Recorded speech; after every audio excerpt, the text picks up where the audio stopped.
Welcome to Tim Stodd's FM, a place to share new ideas, speak freely, and continuously find ways to live our best lives. And now your host, Tim Stoddard. Hey, what's up, everyone? My name is Tim Stoddard. Welcome to Tim Stodd's FM. Thank you so much for joining me. A couple quick announcements before we get started. I am still in Norway with my wife. We are traveling Norway, eating all types of Scandinavian food, having a great time, and I am documenting our journey, taking lots of pictures and videos and writing some cool blogs about it. If you want to follow along our trip, be sure to sign up for the weekly newsletter that I send out. You can just go directly to the website. That's timstodds.com. and sign up for the newsletter. There's opt-in forms all over the site. Up next, Tim Stodd's coaching is really going well. The clients that I'm working with have been seeing tremendous results. I'm working with some brick and mortar clients. I'm working with some strictly web-based clients. My coaching services are highly valuable, and if you are looking to build a business, if you're looking to use the internet and digital marketing services to expand your current business, I encourage you to check out my coaching services. You can find all that information at timstodds.com/coaching. All right, enough with that. My guest today is a gentleman named Joe Apfelbaum. Joe is an entrepreneur. He is an agency owner. He's also a really successful touring speaker, and his enthusiasm just poured out of him in this conversation. We started off talking about something that really turned into like a much more deep conversation than I anticipated, but I'm really glad that it did because it was fascinating. We started the conversation off with his weight loss journey that he has documented, and of course, transitioned into more of his entrepreneurial journey. But I think you'll find after listening to this episode that just entrepreneurship, health, mindfulness, nutrition is all really underneath the same category. If you're doing one thing right in your life, there's a good chance that you're doing everything right in your life. So I was really happy with how that turned out. And then we ended this episode talking about some of his more personal specific services, which is LinkedIn coaching. And everybody knows how I feel about social media. He was very convincing with his viewpoints on LinkedIn, and I held true to my word. I got off this episode. I signed up for a LinkedIn account. I'm already starting to make some connections, and I'm going to give this a real shot. So I really encourage you to listen to this episode. Stay tuned and just stay glued to what Joe has to say. He was like so enthusiastic. I really, really loved his passion. And without further ado, please help me welcome Joe Apfelbaum. Hey, Joe, thank you so much for coming on my show. I really appreciate it. I'm looking forward to our conversation. Snappity dab. Thank you for having me. Yeah, no problem, man. So, what's up? How you doing? How's life? I'm booming. Life is amazing. I'm sitting here watching your photos online on your website, and I'm thinking to myself, you're such a hip person. You think so? Yeah, you're so hip. You're like, yo, I'm chilling. I've been called a lot of things before, but I don't know if anyone has ever in my entire life called me hip. So I think I can call you hip. Yesterday at my seminar, a woman that has a titanium hip came to visit us. And the reason I know she has a titanium hip is because I asked a question. I said, what is one thing that most people don't know about you that's not written in your LinkedIn profile as an icebreaker? Yeah. And it was very powerful to see the things that people said about them. That is interesting. What is one thing that people don't know about me? I guess I would probably say that I am an avid Calvin and Hobbes fan. I don't even know what that is. Calvin and Hobbes, are you serious? The cartoon with the little kid and the tiger, the little comic strip? No, I never really watched comics. Oh man, well, it's a comic strip, so it's like books, but Yeah, when we get out of here, I'll send you a Calvin and Hobbes book. It'll change your life, man. It's like the deepest, most profound stories with just this Really? little kid and his imaginary friend Tiger. It's awesome. What's that little tiger with the red balloon called? I Winnie don't the know. Winnie the Pooh. It's not a tiger. It's a bear. Yeah. What's a tiger that looks like a bear called? Okay, cool. All right, man. Well, I checked out some of your stuff, and it seems like you and I have a whole lot in common. I'm definitely gonna get through all of that, and I want to hear about your story and your experience, especially with your agency and some of the work that you're doing personally with your clients. But I thought a cool place to start off, especially because before we started recording, I kind of gave you a little bit about my life and my fitness, and I saw on your site that you're pretty open about the weight loss goals that you hit and some of the challenges in your life. And man, I think that is such a cool subject to talk about because so many people obviously in our country deal with that. And even though it's so prevalent, not a lot of people are as open about it as I wish they were, because I find that like those kind of stories make it less intimidating for other people. So just kind of open-ended question, man. Like tell me about that. Tell me a little bit about your journey with your health. So for me, I was always overweight. I always battled with my weight because my mother used to pay me to eat. Have you ever had somebody pay you to eat? Never. Pay you to eat. So she used to pay me to like to finish my second plate. And she would always say, if you want to be strong, you got to eat a lot. And you got to eat a lot of rice and meat and potatoes and stuff that make you strong. Lots of acid. And so, growing up, this is the training that I had. So I would eat as much as possible. For me, eating a lot was about abundance, about making money, about being successful, about adding value. The more you eat, the more value you add. But my waist kept getting larger, and I kept getting more overweight and more overweight and more overweight. And I just thought I had big bones.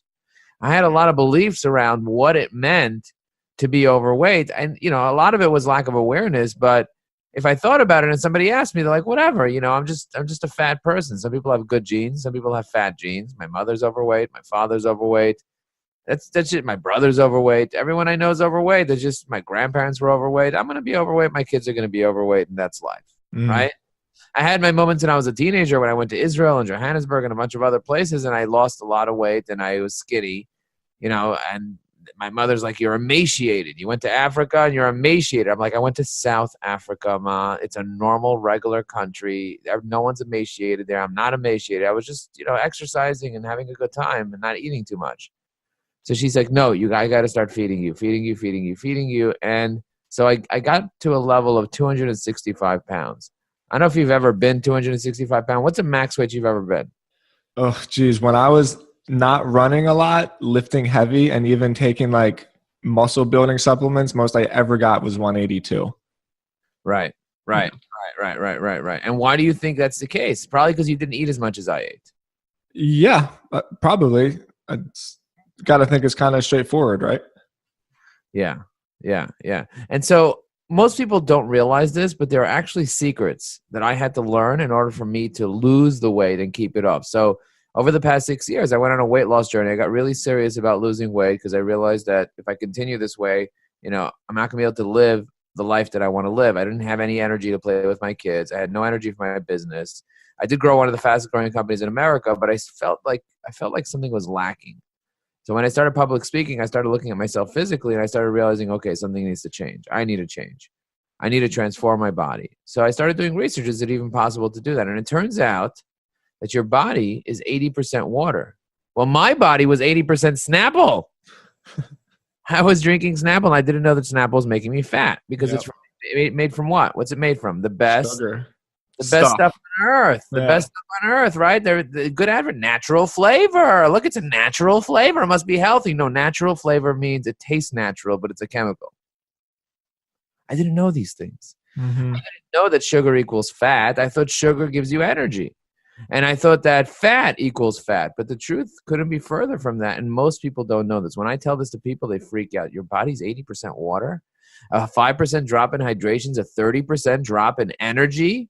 Your body needs water to remove the fat from your body. Really? The reason why people stay fat even though they go on diets is because they don't have enough fluid in their body to get rid and flush the fat out? Like, wow, this is crazy. I can't believe it. I can't believe that fat deposits leave from your urine. I didn't know this. And so when I started doing this, I started drinking water. I instantly lost 10 pounds. And I was like, wow, that was the easiest thing ever. I stopped drinking Snapple. I started drinking water and I lost 10 pounds. And then I said, what else? What else can I do to lose another 10 pounds? So I realized that sugar, rice, potatoes, and pasta were basically there to create fat cells in your body if you don't use them. And I was eating excessive amounts of sugar, flour, rice, potatoes, and pasta. So I said, okay, for 90 days, I'm going to cut this out. And guess what? I lost another 10 pounds. I actually lost 17 pounds when I did that. I was going to say probably more. 17 pounds within 90 days. I said, let me do this for 90 days. I lost 20 more pounds after 90 days. And I'm like, oh my God, my clothing are not fitting me anymore. My size 42 stretch pants is too big. I need to get a smaller pair of pants. And so I started doing research and I found out there are many different factors that make you fat. And it's not how much you eat, because I could eat unlimited amounts of lettuce. I'm not going to gain weight. I could eat unlimited amounts of certain foods and I'm not going to gain as much weight as if I just eat one bagel. If I eat one bagel, your body will take that bagel and turn it into a blob of fat in your body. But if you eat 16 heads of lettuce, your body's not turning that into fat. It's just not going to happen. You're going to make a lot of duty because it has a lot of fiber. It'll clean your body, and you're probably going to get a stomach ache, and you might get some issues from all the green stuff that's in it. You can't overdo the green stuff. It's important to have green stuff, but everything needs a balance. If you drink too much water, it eliminates your electrolytes, and you physically die if you drink too much water. So you got to have the right balance of water, the right balance of what you're doing. But carbs, you don't need carbs. Your body doesn't need carbs unless you're running a marathon, unless you want tremendous amounts of energy and you need to use fast energy. But if you want to use slow energy that burns longer, right? The difference between oil and wax, oil takes longer to burn. So the question is, what do you do? What do you do? How do you do this? What is the secret to higher energy? And the answer is, number one is your consumption, and number two is your production. So what is consumption? I talk about this in a book I wrote called High Energy Secrets, How I Lost 95 Pounds and Kept It Off. Because people kept asking me, Joe, how'd you do it? How'd you do it? How'd you do it? I said, let me write my thoughts in a book. And in 10 days, I wrote a book, published it on Amazon. And whoever wants to read it, it's 90 pages. You could just read my story. But, I had to realize that 80% of it was mindset. A lot of people don't talk about this, but mindset, first of all, skill set, knowing the skills of how to lose weight is important. But then I had a lot of beliefs around, I wouldn't be happy if I lost weight. I'd lose my personality. Have you ever heard somebody say that? A lot of people that are overweight think that happiness comes from food. Where do you think happiness comes from? I think for me, happiness comes from progress, always trying to do better. I find that I'm most happy when I'm challenged. Yeah, and that's what most people want progress in their life. It's a spiritual need. I can tell you're more spiritual, but a lot of people want comfort. A lot of people want to feel comfortable. They want to feel secure, and food gives them that comfort. You ever heard of the term comfort food? Of course. Comfort food, low-weight food. Is it nutritious food? No, it's usually delicious food. It's usually high-weight food. It's usually French fries, deep-fried French fries with cheese on it and drizzle. Put a little drizzle in your shizzle. Wow, you're really good at that. Yeah. So the question is, how do people lose? What do you need to do to really lose the weight? And the answer is you need to lose the ideas. You need to lose the ideas that you've been taught, the self-limiting beliefs, the habits that keep you locked in to where you are right now. And the same thing goes with making money. The same thing goes with keeping your love life. The same thing goes with your spirituality. It's for your health too. It's beliefs.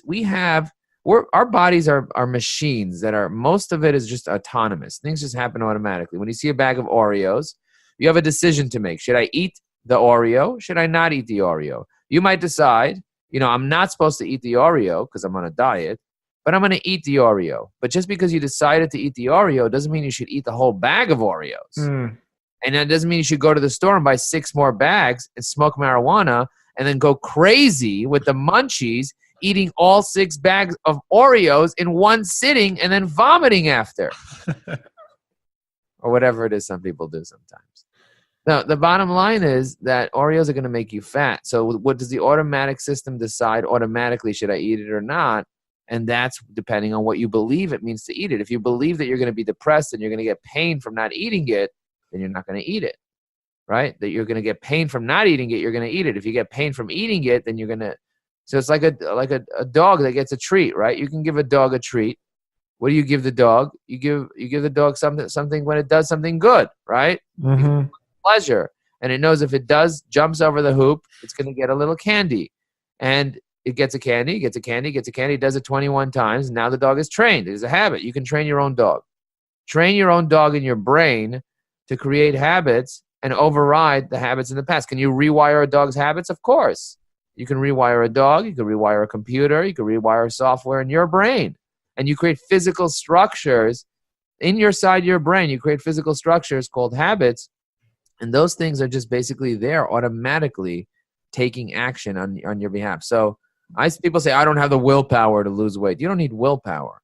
What you need is to have a conviction to create certain habits, to create more awareness around what habits you need to create. And I used to say salads are for wimps. Think about that. Salads are for wimps. I'm a man. Yeah. I eat burgers and French fries and fried chicken. I'm a fat man, not just a man. I'm a fat man. Like I had beliefs, and those beliefs were fortified inside me growing up from my environment, from my nature, from watching other people, from TV, from all the environment. Mainly the environment. Now, the question is, do you want to have a life that's based on your environment, or do you want to have a life that's based on what you create for yourself? You have the choice. You have the choice to create. Most people don't know that they have the choice to create. Most people literally just live their life and they hope for the best. That's literally what they do. Most people are literally living their life and they're hoping for the best. Hope is a great thing. I always say this, by the way. I say this to everybody. Is hope a good thing or a bad thing? It's a great thing.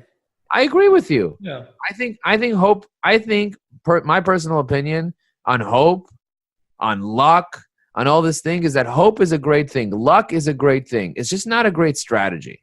It's not a great plan. If you say, I'm going to rely on luck to make money today, chances are your luck's going to run out.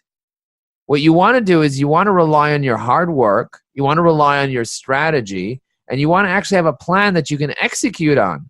What is your plan to lose weight? What is your weight loss plan? But not just to lose it and be on the yo-yo diet. Do you know what the yo-yo diet is? Yeah, of course. Up and down, back and forth. Up and down, back and forth, up and down, back and forth. And most people are on the yo-yo diet.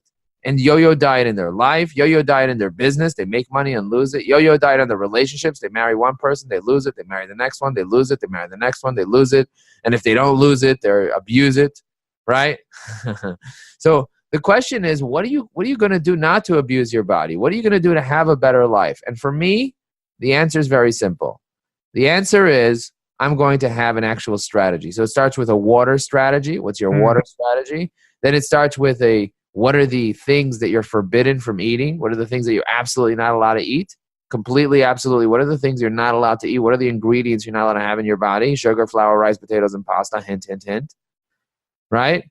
And then once you know that, then what's going to be like, how are you going to keep your energy up? And the answer is, you want high vibes? We were talking about exercise before. You want high vibes? Move your body in a high energy, fast way. And you're going to get more of that high energy. You're going to build more muscle, and you're going to have muscle memory, and you're going to, like, I used to hate running. I used to hate walking. Right after this podcast that we're doing, I'm going to go for a 3-mile run, and it's going to be one of the most enjoyable things that I do. I love going for a 7-mile walk. Wouldn't you want to go for a 7-mile walk with me and just talk? It's great. I love moving. Moving and shaking. But when you're overweight, when you're 265 pounds, everything's a struggle. Everything's a struggle. So now I run circles around my kids. I jump up and down like a maniac, but it was never that way in the past. I did not have that, and I wanted that. See, when I had the wrong reason to lose weight, you know what happened? I didn't do it. So it starts with a purpose. Know what my purpose is, my children, and I wanted to have higher levels of energy. It starts with a powerful purpose. And so I would ask myself, what is my purpose? Why do I want to lose the weight? Why do I want to take charge of my business? Why do I want to take charge of my love life? Why do I want to take charge of my spirituality? Why? Because if you don't have that answer, you're not going to end up taking action, because we're motivated by reasons. Humans are reason-making machines. And if you don't have empowering reasons, or disempowering reasons called excuses, will just chime in. I can obviously feel the passion and enthusiasm you have for this. And I love it. I really appreciate it. There's kind of a whole lot to unpack in what you just said. The first thing I want to address, simply because diet and nutrition and almost like the science of food, I definitely want to, get further on with your agency and some of the other work that you do, but almost just from my own selfish reasons, I enjoy talking about this. So are you just completely keto? Are you just on a high fat diet? Do you not think about it too hard? Do you give yourself like a little bit of flexibility and a little bit of wiggle room? Are you mentioned systems a lot. I can tell that you're kind of like a measurable guy. Do you track your macronutrients? Do you just have a regimen, or do you give yourself flexibility?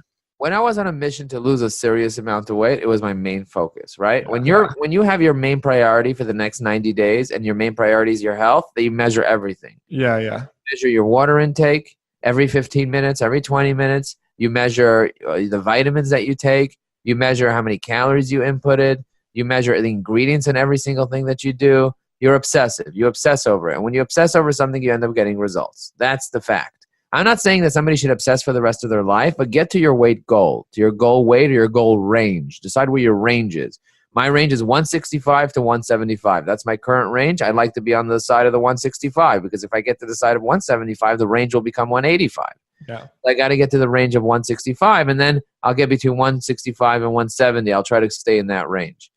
So the thing I tell people is, for me, once I finish and I get to that, then I move on to the next goal. My goal is to maintain and condition myself, because you need conditioning, but I don't measure stuff anymore. I'm done measuring all that stuff. Cool. I measure what I want to improve. I don't need to improve that right now. I'm just measuring my weight every day. It's a habit. I get out of bed, I measure my weight. I make sure that I drink a certain amount of water each day. So I always have a bottle of water with me, and I know how many bottles I drank or how many times I refilled my water bottle. And so I keep track of that. But for the most part, it's all about the choices I make. So if I'm going to go to an event, yesterday I went to an event, I ate salad. I could have eaten like 16 slices of pizza because that's how many were left over. But I chose to eat salad, and I ate a tuna wrap. Now, does a tuna wrap have carbs? Yes, it has carbs because the wrap has a lot of carbs in it. But I decided I'm still going to eat it anyway because I chose. I do a lot of intermittent fasting. Have you heard of intermittent fasting? Yeah, of course. And Again, I think the science behind intermittent fasting is really, really fascinating. I've always wanted to try it myself. I guess people look at me, and I'm not trying to be too open here or like emotional about it, but people say like, "Oh God, you're so thin. Like you're so lucky that you have those genes." And I work out a lot, but I've always kind of been on the thinner side that I wanted to be, and so I've been afraid to try the intermittent fasting. Because one of the side effects is weight loss, but like in terms of your mental clarity, and some of the other like positive side effects of intermittent fasting, like I've always wanted to try. I think it would be so cool. The crazy thing about intermittent fasting is that you won't necessarily lose weight; you'll lose fat. There's a difference. You're exercising while you're fasting, your body's gonna prioritize your muscle over the fat. Yes. That's the reality of it. So as long as during the times that you do eat, you eat a significant amount of like proteins and vegetables and things that will help you be able to build muscle and give you energy, you're just going to burn the excess fat that you have lying around in your body, and you're still going to continue to build muscle, even if you intermittent fast. So I don't, in terms of being worried about it, no one's suddenly going to lose a tremendous amount of weight from intermittent fasting. You're not suddenly going to lose a tremendous amount of weight. If you're super fat, you're going to lose fat. That's what's going to happen. And if you're skinny, you're probably not going to lose a tremendous amount of weight. But again, test it out. See what happens. Do it for a week. Do it for 2 weeks, and then weigh yourself every day. But also during the times that you are feeding, the 6 hours a day that you are feeding, or the 4 hours, depending on how many hours you want to be feeding, those are the times that you eat the right things in the right amounts. And if you do that, your body's going to process that better. There's a hormone called the IGF-1 hormone that your body uses to get rid of the bad cells in your body when you're fasting. So it takes all the cells that are no good, and it basically gets rid of them. So in between meals, I'm not, in between my fasting periods, from when I go to sleep to when I get up, I'm obviously not eating. And when I get up, I usually drink water. And then usually till noon or so, today I'm not going to eat anything till 12:30. I have a 12:30 meeting in the city, and that's what I'm going to eat. I'm going to break my fast then. So think about it. From 10 p.m. or when was the last time I ate something? Probably, let's say 10 p.m. till 12 p.m. That's 14 hours. I haven't eaten anything. I'm probably not going to end up eating till for 16 hours or so. So that's really the idea. The idea is understanding where you get your energy from. People think they get their energy from food. You get your energy from having clean cells, from having hydrated, clean cells, because your cells are just made up of water and fat and some other stuff, some electrolytes, some minerals and stuff. So that the key is for you to make sure that you're eliminating waste, and that's where you're going to get a tremendous amount of energy. If you have clean cells, are happy cells. That's really cool. I will definitely give it a shot, and I'll send you an email afterwards to let you know how it goes. Terry Crews, I remember him talking about intermittent fasting, and he said something about it that really stuck out to me, where even though like he does it for his body composition and the health benefits and stuff, I think it was an interview with Tim Ferriss maybe, he talked about how one of the biggest benefits he gets with intermittent fasting is like this. You mentioned spirituality before, and I think everybody can agree that food has a spiritual component to it. And he just talked about the focus and the level of like connection that it gives him, because no matter what, at any day, like the food is not claiming ownership over him, and like he's kind of claiming ownership on his decisions and his food, and being mindful of all the, call it pressures or distractions or just the 1,000 decisions that we have to make every day about like, should I eat this? Should I try this? Hey, you want to try this? You want to go get a cup of coffee with me real quick? And it just eliminates all of that. And it frees up so much of his mind to focus on, for him, like he has a new furniture business that he was building that he was excited about at the interview. And I think he was selling like some paintings of football players that he was getting some recognition on. But I remember hearing that and thinking like, yeah, that makes a lot of sense. It eliminates a lot of those decisions that you have to make, so that while you're in, I don't know, the zone, or while you're in flow, like you can just be all in. Yeah, 100%. It's very powerful. Yeah, well, look, I really didn't anticipate the conversation to go that way, but I'm really glad it did. I think that stuff is cool. I write about it in my book, High Energy Secrets. So if anybody wants to hear it or to see all the tips, I have it all there. Yeah, I will most definitely link that up in the show notes for you. So up next, I always love speaking to people that run agencies, because I think it's hysterical where running a big agency is kind of looked at as like a cool thing to do. You know, there's this whole entrepreneurial craze, and it's all about hustling and getting new clients. But what nobody ever talks about when running agencies is the client services side of things, like dealing with clients, chasing invoices, managing expectations. And it just always makes me laugh when we're so eager to look at the real flashy, you know, kind of Instagram side of that whole lifestyle, and we're totally don't like to talk about all the real hard work and the late nights and some of the more grinding out kind of work that comes with that lifestyle. So first off, just tell me about Ajax Union, the work that you guys do. And then second, if you could, like, I want to hear what your experience with being involved in that kind of work for so long has been. Ajax Union is a digital marketing agency based in Brooklyn, New York. And our goal is to help B2B companies generate more revenue by providing them with funnels, by providing them with strategy, by providing them with the things that they need in order for them to be successful. So most companies don't have a strategy. Most companies don't have a funnel built out. They don't have at the top of the funnel campaign with lead magnets, email automations, landing pages. They don't have the right technology. So we help people nurture leads and drive more business from the traffic they're getting from their website. We've been around for 11 years, serviced over 1,100 companies. And that's our thing. Our thing is a very powerful way for us to help people and to make a difference for people. And now we're focusing on LinkedIn. We have a course called Social Selling, where we're helping people sell on social media, social selling without a G at the end. So it's social selling without a G. Got it. And it's just, for us, it's about how do we add value? You know, a lot of people want to learn, so we decided to do that. But most B2B companies, they just don't have a strategy. They don't have a marketing plan. So we do that. We'll create a marketing plan. That's the idea.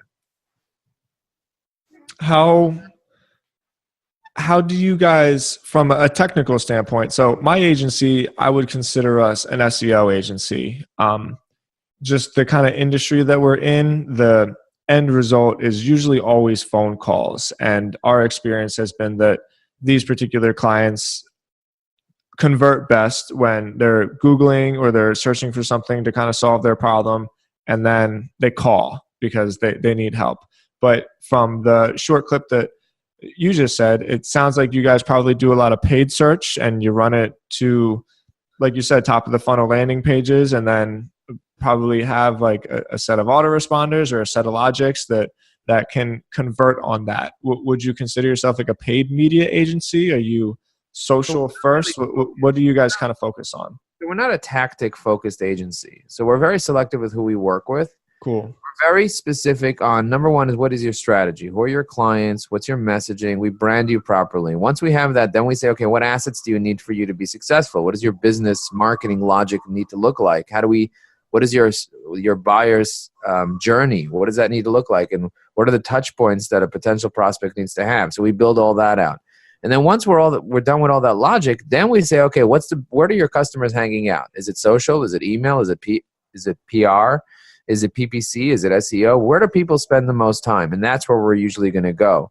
So we not only convert the traffic that's already coming to your website into leads that are qualified leads that are nurtured properly through email automation, but we also help you get additional traffic using the medium that is best for your business. For some people, it's Facebook advertising. For other people, it's organic LinkedIn. For other people, it's PPC. And for some people, it's SEO. So we're not tactic-based. We used to be tactic-based and said we were an SEO company with no strategy. But we realized that tactics are great, and it's good to find a good company to do tactics for you, but only you have a good, solid strategy. Yeah, I'm very in line with that kind of thinking. It's even when people call us and they kind of say like, well, what do you do and how much is it going to cost? It's funny because I don't want to say there's like an assumption, because I think people are just trying to get straight to the point. But at the same time, I think that especially on B2B, there's a lack of maybe appreciation for how individualized every business and every marketing campaign and their particular needs are going to be. So for Stodzy, that's the name of my company, we decided early on that we weren't going to have set package rates. Like, we want to treat every single campaign individually with the demographic and, with the area and some of the competitive keywords within that location. And I think that's the way to go. I go back and forth a little bit from just simply like a business model standpoint, because you do say like, man, sometimes it would be so much easier just to kind of have like set rates and not have to have these conversations all the time. But at the end of the day, I do feel like the best way to serve and service people is by listening to them first and foremost, and then figuring out like exactly what it is that we need, and then sort of working backwards to solve that problem. Yeah. That's cool. So 11 years, that's a long time to be in an agency. I always kind of think that 7 years, which is how long we've been open, like I'm really, really proud of that. And I like to hang my hat on that, but 11 years, that's impressive. You must have like a really strong team. Yeah, it wasn't always that way, but we do have a strong team now. And I believe that our team is a powerful team that works together and helps people out. And ultimately, in order for you to be successful, it's all about your people. That's the key. You got to have good people in order to do the right thing. But the people have to be aligned with the customers as well.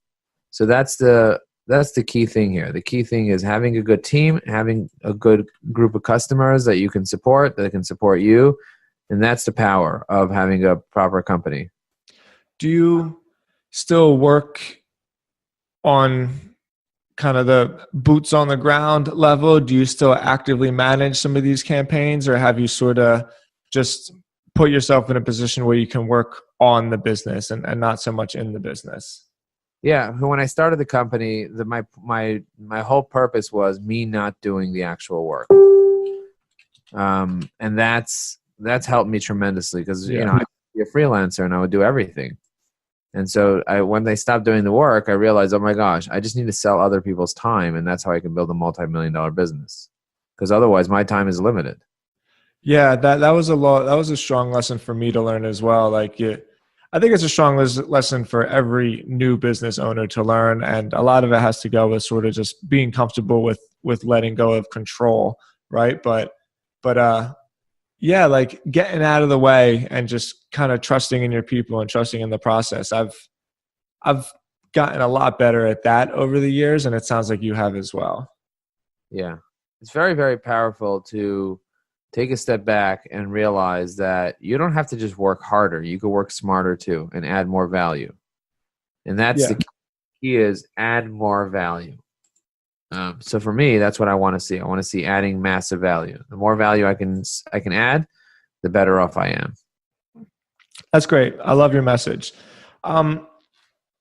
So when we first started talking, you mentioned that you were doing a public speaking event, and public speaking is something that I have been asked numerous times to do because like my SEO experience is within a very particular niche, and so I have like a really certain specific skill set with that. And like many other people, the thought of like getting in front of large groups of people, and I still do it. I push myself to do it, and like I prepare probably more than I need to, just because that whole thing is like so full of fear for me and for a lot of people. But with your personality, talking to you, I would imagine that you do really well within the spotlight. So my first question, do you enjoy the public speaking? Is that like the next chapter of Joe's life, of Joe's mission, of Joe's career? And then I always want to hear about like some of the stories that you learn when you relate to people on such like a personal one-on-one level, if any of those come to mind. So for me, I was always afraid of public speaking. Growing up, I was always afraid. It was really scary to do public speaking. And I needed to learn the art of public speaking. And the only time I ever got the opportunity to really take it seriously is when I was reached out by Google and they said, Joe, would you like to do talks on behalf of Google? We're looking to create certified Google trainers. And I was like, oh my goodness, I'm Right? ready to do this, but I'm scared. What should I do? So I had to overcome my self-limiting beliefs and I had to figure out how to do it. And I was scared, but I had courage and I did it anyway. A lot of people paid for my first seminar, and then I did a second one, third one, fourth one, fifth one. And after training 10,000 business owners, I got pretty good at it. They say you get good at what you do often, right? So I've done hundreds of seminars, trained tens of thousands of people. And as a result, I realized that this expressing myself through public speaking is one of the most enjoyable things that I can do. So last year I did 50 speaking engagements. This year I'm going to do another 50 speaking engagements. And I joined the National Speakers Association. I'm a professional paid public speaker. And I really enjoy speaking to groups of entrepreneurs, coaches, consultants, salespeople, managers, executives at companies to be able to help people get outside of their comfort zone, add more value. And the past probably 12 speaking engagements have been all about LinkedIn. People want to learn about LinkedIn. Well, that's a great kind of next subject to talk about, because even before we started recording, you said that you couldn't find my LinkedIn profile, and I told you that I didn't have one, and that I thought that was probably a mistake. What are your thoughts on social media kind of as a whole, but more specifically, give us like a few tips and a few good reasons why optimizing and managing your LinkedIn profile is a good idea, because I still struggle with seeing how it would be a good use of my time. And I'm leaning more and more towards it being something that I want to kind of invest in with my own business and call it personal brand. But I don't know. And so I want to hear what some of the benefits of doing that are. So the main benefit of using using LinkedIn, I should say, is that you get to network. That's the main benefit of it. I don't know if networking is important to your business or if you do any networking. Have you ever done any like one-on-one networking with people or one-on-many networking groups? Oh yeah, of course. It's probably like the thing that I would bank most of my salesmanship on is I've never had a problem just going up to people and talking to them. So I think networking and building relationships is probably the single most important thing that I do. Right. So if you think about the idea of networking and building relationships, that's what LinkedIn's all about. LinkedIn's about networking and building relationships with people that want to network. People on Facebook don't want to network. People on Instagram don't want to network. People on LinkedIn are there to network. So if you're looking to meet networking friendly professionals that are generating on average more than $75,000 a year in personal income, CEOs, decision makers, influencers, it has the most millionaires from any other platform. And 65% of people log in every single day. 40% of people log in every day. There's 610 million members. So 57% of people are logging in from their cell phone, and the average CEO has 930 connections. So the question I have for you is, if relationships are important to your business and you're not on LinkedIn, the question is why? Why are you not on LinkedIn? And the answer is probably because you don't know that LinkedIn is a tool that helps you build relationships. Excuse me. Yeah, that could be why. And also, I'm excited to hear what your response to this would be, because I'll tell you what the reason why I got kind of turned off from it is. It seemed like every day I was just being approached by people that were sort of blind pitching me on some idea in my inbox. And I couldn't figure out if there was a way to kind of filter that. I couldn't figure out if that was something that I just sort of needed to deal with and accept as just an unfortunate part of this like amazing platform. So yeah, like talk me through that one. Is LinkedIn just full of those sort of spam bots? Like, hey, thank you so much for the connection. Please check out my book. I can't tell you how many of those inbox messages I got. Okay, thank you for joining me. Please check out my book. A lot of people are selling on LinkedIn because they don't know how to use LinkedIn. But most people are not selling on LinkedIn. Most people are not. So if you have 1,000 connections, maybe 2 or 3 will sell you on LinkedIn. Mm-hmm. I can tolerate 2 or 3 people selling me. You're not going to have out of 1,000 people selling you, or even 20 or even 30, but you might get annoyed from just a few. You're going to get. But that's do you get? Some people say, I don't go to networking events because I hate that some people sell me at a networking events. I'd rather not even go to a networking event. No, I guess I would expect them to. If somebody didn't try to tell me about like their new idea, I would feel like, what was the point of me coming here? I came here to learn about new ideas. Right. And that's the point. The point is, how do you communicate to people in a proactive way that you're there to build a relationship? And the answer, I always tell people, the answer is literally learning about other people. Just like in real life, you want to learn about other people. On LinkedIn, you want to learn about other people and build a real relationship. So the key is learning about other people, building a real relationship, and that's what LinkedIn's about. LinkedIn's about building real relationships with real people. It's very powerful.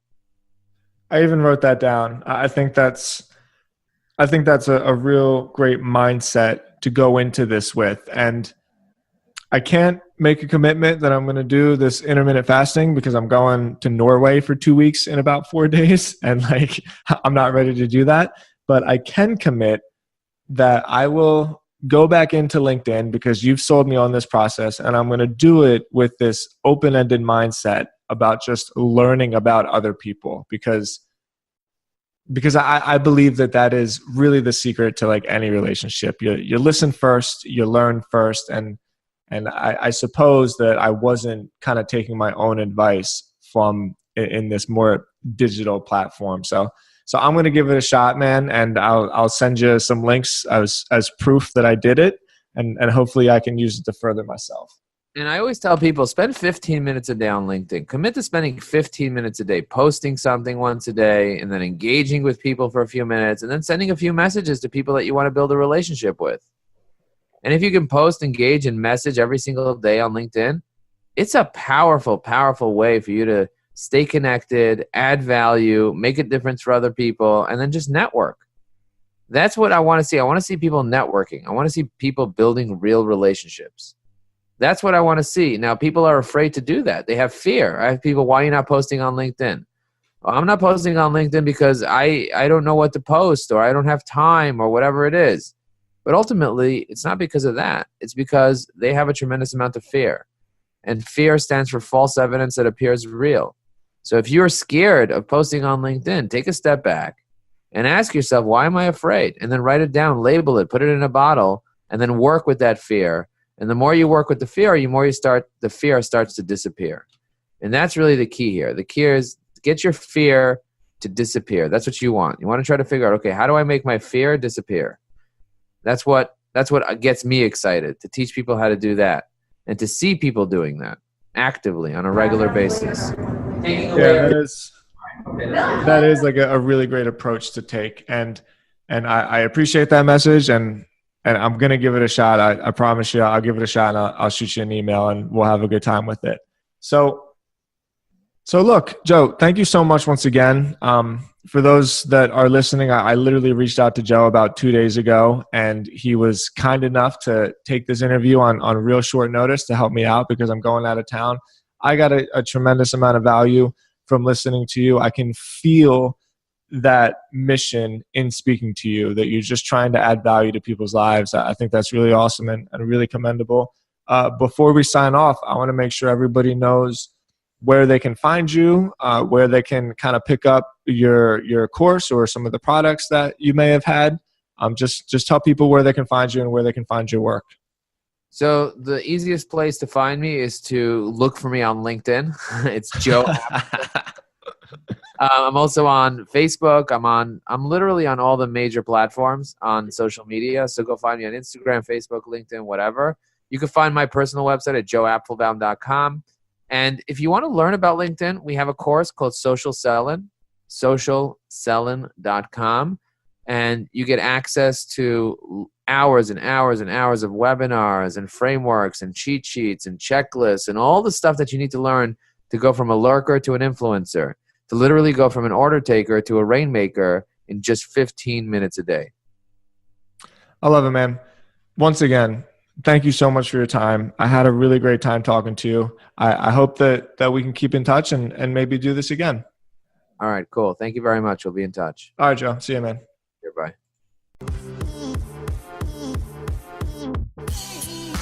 Hey guys, it's me. It's Tim. One last time before we wrap up, just wanted to say thank you for tuning into the podcast. Please subscribe on iTunes. Please leave me an honest rating. Please follow me on Spotify. It's the best thing you can do to support the show.